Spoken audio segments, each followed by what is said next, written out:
One of the key relationships in good state educational governance is a strong, respectful relationship between the system head and the board, but particularly the board chair.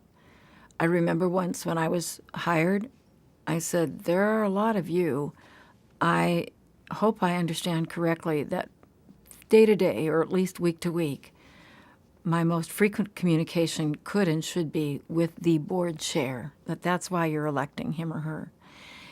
And I need that because it's pretty difficult to communicate effectively with 10 or 15 board members on a regular basis. They've chosen a chair for a reason. So from that point on, if the rest of the board knows that you have a consistent pattern of communication, and then that either the system head or the board chair will divvy up the duties of keeping the others in the loop. An email, a phone call, not about things that are confidential, but just saying, we touched base as we usually do every Friday noon or every Monday afternoon, whatever, a regular time. And here are the issues that we all should be thinking about. And if they don't hear from us that week, they would know that we've still communicated, but it was basically to touch base and that there are no pressing issues that all of the board members respectfully should not be surprised by seeing in the paper the next day.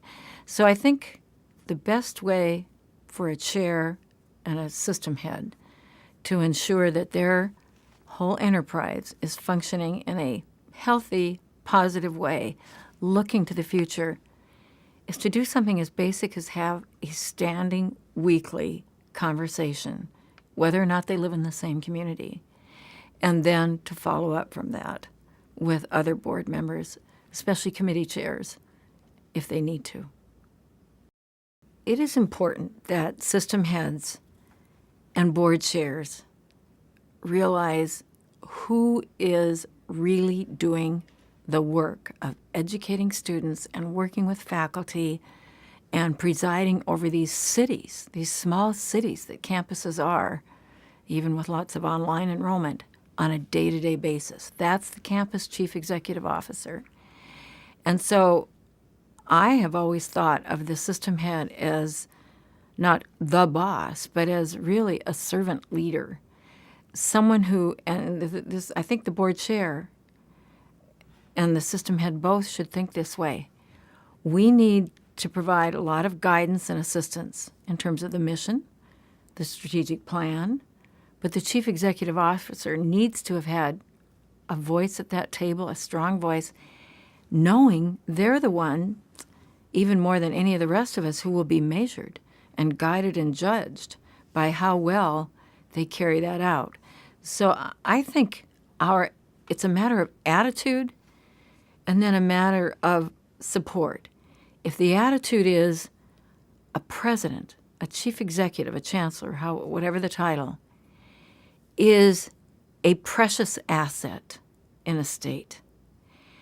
It's someone in whom you have invested and trained and brought on and built relationships with students and faculty and fundraisers. They need your support as in every way you can give it to them. Those are such tough jobs.